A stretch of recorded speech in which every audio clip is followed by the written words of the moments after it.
사실은 영국계와 미국계 부분에 있어서는 긴축이나 이런 부분 때문에 올해 내내 좀 팔았습니다. 예. 그러나 노르웨이나 이 싱가포르, 국부펀드 연기금 쪽에서는 5월부터 꾸준하게 매수를 했었던 거거든요. 그런 부분들로 보게 되면 지금 우리나라 기업들의 대부분의 한 40%, 50%가 아주 저평가되어 있는 부분이고 네. 실제 뭐 제가 이 도표도 다 준비되어 있는데 이제 그만큼 수급만 좀 받쳐주면 네. 언제든지 올라가도 이상할 것이 없다.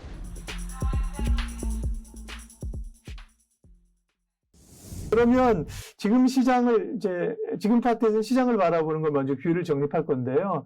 앞으로 이제 뭐 짧게 보면 연말 정도까지, 내년 연초까지 김 대표님 보시는 가장 중요한 핵심 변수 이슈는 어떤 거예요?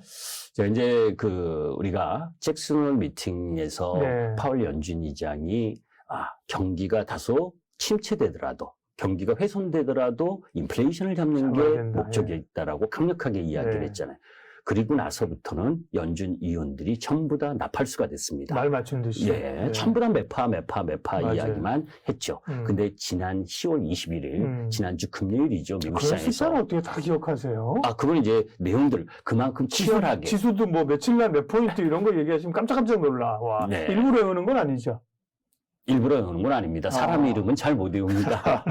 근데 이제 왜냐면 그만큼 열성적으로 보고 해야 되는 거거든요. 주식이 유튜브 보고 그냥 뭐 좋다 해서 사서 될 수 있는 주식이 아니에요. 그리고 제가 지금 여러분들께 말씀드려도 그 부분에 어떤 지금 올라가고 있는 내용들이 계속해서 이어지느냐도 계속 끊임없이 살펴봐야 되거든요. 주식의 가격을 결정하는 것은 펀더멘탈도 있지만 펀더멘탈과 수급이라는 심리, 부분 그리고 심리라는 다 잘 아시잖아요. 그런데 누가 좋다더라 그냥 사게 되면 내가 그 주식에 대해서 매도를 해야 될 타이밍을 모르게 되는 겁니다. 매수를 할 때도 정확한 이유를 알고 사야 되는 듯이 이제 다시 되돌아가면 다시 돌아와서 연준 위원 중에 지난 금요일 날 일부가 샌프란시스코 메리 데일리 연은 총재가 금리를 너무 급격하게 올려서 경기를 침체에 빠뜨리는 것은 피해야 된다. 라는 이야기를 했거든요. 소위 속도 조절론.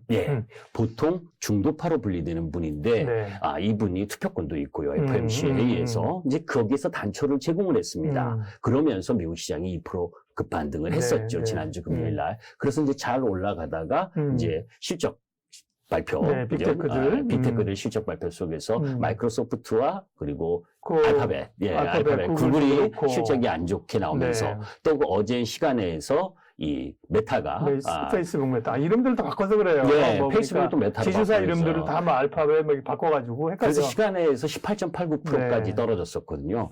그런데 저는 그 부분은 개별 섹터에 대해서의 종목 부분이라고 보고 있습니다. 그러니까 그 상황과 또 하나 이제 어제 긍정적이었었던 부분 중에 하나는 호주, 캐나다 이쪽 라인 부분의 금리 부분, 특히 캐나다가 0.75bp를 인상할 거라고 봤는데 0.5bp를 인상을 했거든요. 0.5%포인트. 그러니까 75bp가 아니라 50bp.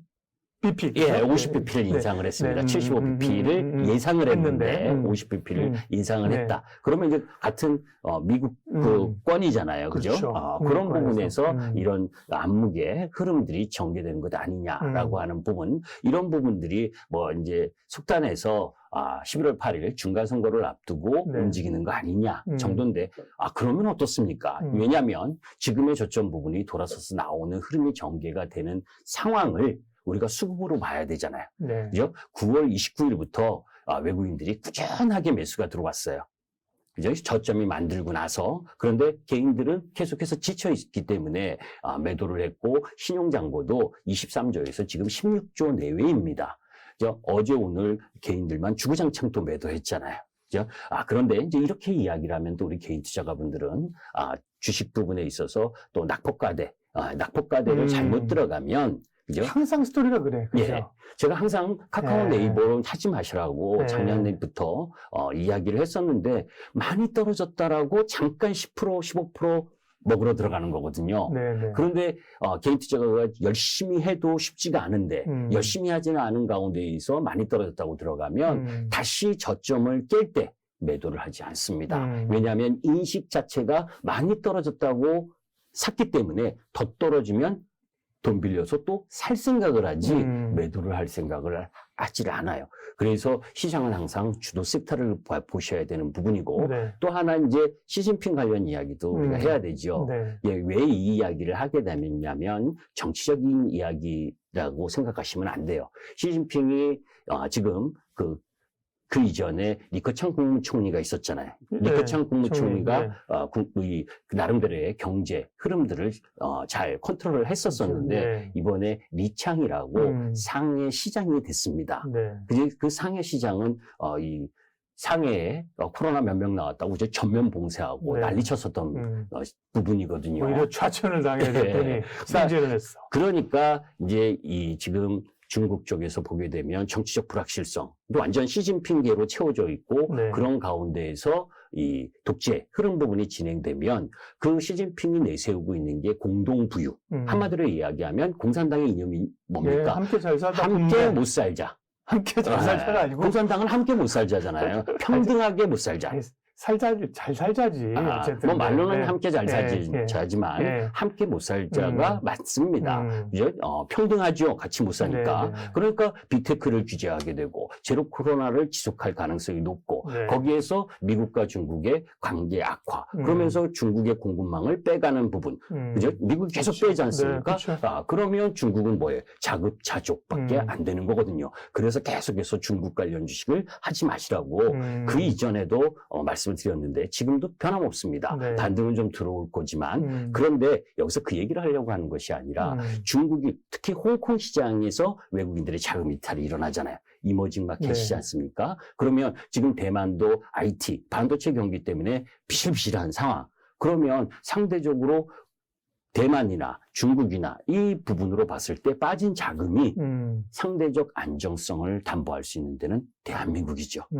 그렇기 때문에 외국인 최근에 수급 들어오는 거를 그렇게 좀 그렇습니다. 할 수가 있지요. 네. 그리고 사실은 영국계와 미국계 부분에 있어서는 긴축이나 이런 부분 때문에 올해 내내 좀 팔았습니다. 예. 그러나 노르웨이나 이 싱가포르, 구프펀드 연기금 쪽에서는 5월부터 꾸준하게 매수를 했었던 거거든요. 그런 부분들로 보게 되면 지금 우리나라 기업들의 대부분의 한 40%, 50%가 아주 저평가되어 있는 부분이고 네. 실제 뭐 제가 이제 도표도 다 준비되어 있는데 이제 그만큼 수급만 좀 받쳐주면 네. 언제든지 올라가도 이상할 것이 없다. 우리가 영업이익 기준으로 2010년부터 2018년까지 110조, 120조 내외에서 움직였을 때 1800포인트, 2000포인트에서 움직였어요.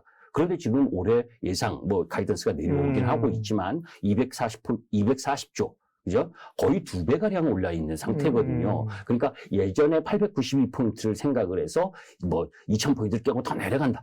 이런 식으로 생각을 한다는 건 저는 받아들일 수가 없다. 알겠습니다. 그런데 다 동의합니다.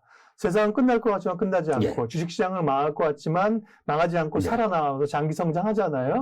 그리고 좋은 기업은 정말 30%, 40%, 50% 빠질 수 있다. 동감하는데 근데 지금 그렇게 세게 갈 수 있냐 이거죠. 사실 바닥권이라고는 하지만 그 하반기 시장을 보는 움직임 자체가 그래도 베어마켓 랠리 정도 아니야?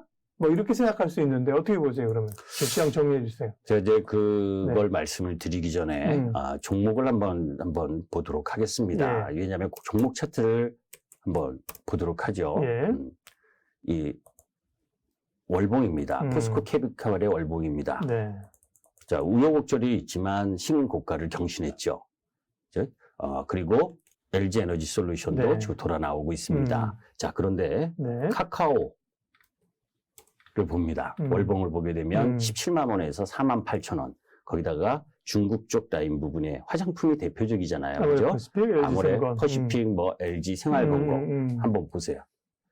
주식은 어느 주식을 사냐입니다. 어느 섹터를 사냐. 그러니까 그걸 우리가 매크로의 함정에 빠지지 말라. 그러니까 아까 이야기했었던 금융위기 중에 신용의 위험 때문에 전체적으로 다 박살나는 시장이라면 전 주식을 같이 매도하는 겁니다. 그런데 이것은 유동성이고 유동성에서 회복되는 부분이라면 결국은 이 유동성의 위기가 회복돼서 긴축이 다소 멀티플을 많이 줬던 섹터들을 가려내고 그리고 이 미국이 추구하는 프렌드 쇼어링과 연관된 섹터, 미 공급망에 연관돼서 구조적으로 성장할 수 있는 섹터 부분은 기회인 거죠. 그 부분을 염두에 두고 접근하셔야지 그냥 시장 지수만 바라보는, 뭐 지수 플레이 하실 겁니까? 네. 저는 항상 2003년에서 2008년까지 중국이 인프라 구축하면서 고도 성장을 이뤄냈잖아요. 그때 인도도 같이 올라가면서 경기 민감주가 올라갔던 겁니다. 조선철강건설 기계지주 화학.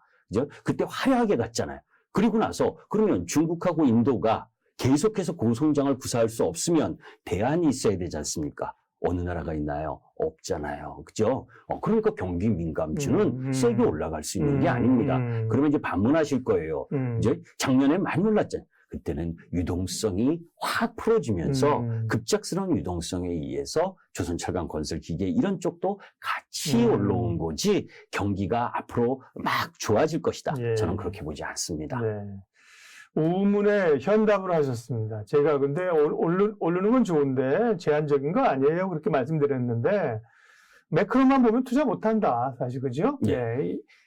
전체적인 에너지는 제한적이지만 그중에 시장을 주도하는 쪽으로 압축하고 집중해서 수익을 내야 된다. 낼 수 있다. 예. 이렇게 결론을 내주셨습니다. 네. 시장 전반적인 뷰는 우물에 대해서 현답으로 답을 해주셨고, 그러면 이제 말씀하신 것처럼 뭐, 다 같이 올라가는 흐름은 아니라고 하면, 어디로 집중하면서 포커스를 맞추고 갈 것이냐.